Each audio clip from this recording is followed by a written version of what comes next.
สบายดีทุกคนมือนี้เฮากะสิมาแกะเสื่องเนาะที่มีFC ฝากมาให้คำฮู้เนาะบ่ฮู้ว่าทางในมันเป็นหยังเพราะว่าเขาเจ้าหากระฝากมาให้เดี๋ยวสิ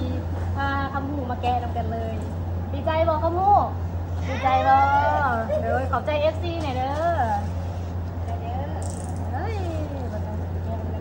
แม่ก็เป็นกับมือจบมาได้ มากินเหรอท่านว้าวอืม ยากบ่ อ๋อตบอู้เฮ้อลีพอดีเลยจังหน่อยยามหนาวเนาะหมากบอกเขาลูกหมากบอกลูก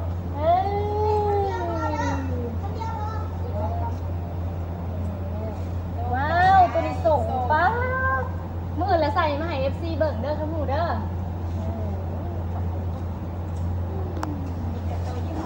ว้าวมีกระเป๋าพร้อม กระเป๋าที่ มีกระเป๋าพร้อมแต่หูทางในเนี่ยมีของ แทน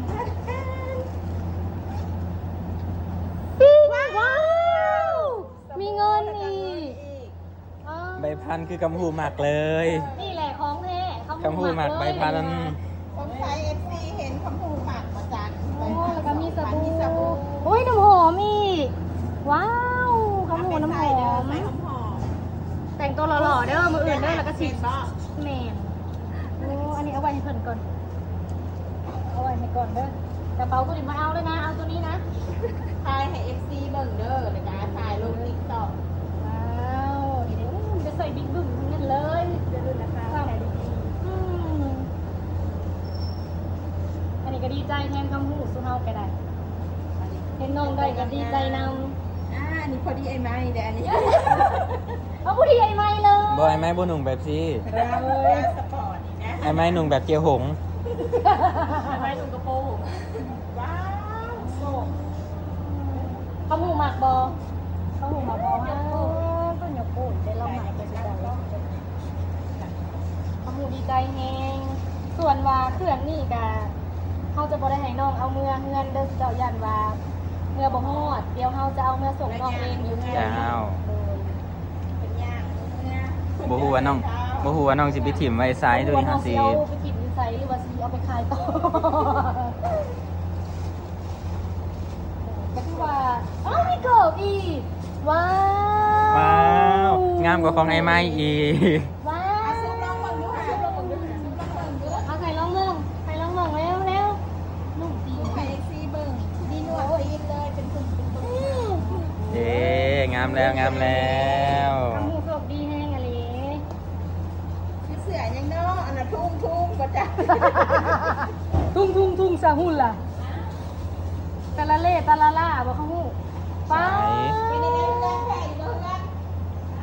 ได้ ว้า ว้าว วงานแข่งอันนี้หานี่เขาพูดหมักให้หนึ่งเสียกีฬา จะคือน่ะวอลเลย์บอลทีมชาติเลยก็ เขาก็แยกให้แข่งไงเนาะ ว้าว สุด หนุ่งเลยกำหูแก้ออกตัวเก่าฮะ ว้าว ว้าวนี่แม่มีกระหมูแบบนี้เห็นไหมแค่เปิดไฟ ที่ส่งเลยได้ส่งพ่อก ระหมูหมักปะกระหมูหมัก แม่ให้น้องเบิ่งนี่พอดีเลย อู้ ทุงจะฮู้ล่ะ ทุ่งตำรวจได้นี่ว่าของกสผู้ใดตกสมกับเจ้าอยากเป็นอัน เป็นวิสังบริการประจำหานคำแล้วได้เดินใส่ตัวนี้เด้อ หมื่นตำรวจเอก เขาหูเสียหายล่าสุดสุดเจ้าดีใจบ่ต้องหายบ่ต้องหายเด้อมีแต่ว่าขอบใจ FC ขอบใจหลายๆที่เอ็นดูน้องทุกคนเนาะเฮากะเอ็นดูคือกันแต่เฮากับบ่มีหยังให้น้องก็มีแต่ว่าสิสร้างคอนเทนต์กับน้องตลอดไปตัวนี้เหมาะกับเองเลย เอ้า ให้เลยซะเนาะตัวนี้เนาะล่าสุดกระเสียงของน้องว้าวดีใจแฮงทุกคนเอ้ยทำหูจนบ่ปากเลย บ่คำหูบ่ปากจะได้มา หายแล้วโอ้ยสิหายแล้วก็มูสิหายแล้วบ่ต้องหายลูกมีแต่ว่าเก็บแห้งไว้เต้นให้ FC เบิ่งเด้อแต่บ่ต้องหายเด้อ ร้านนี้ส่งหลายโตเนาะ โอเคก็ถือว่าครบตามจำนวนนะทุกคน ขอบใจ FC หลายๆเด้อขอบใจเด้อขอบใจ FC ก่อนขอบใจก่อนงามหูขอบใจ FC แหน่ ใส่แล้ว เดี๋ยวเราสิขึ้นวาร์ป FC อีก อีกบัตรหนึ่งว่าแม่นผู้ใดยังไงก็ขอบใจหลายๆเด้อ บ๊ายบาย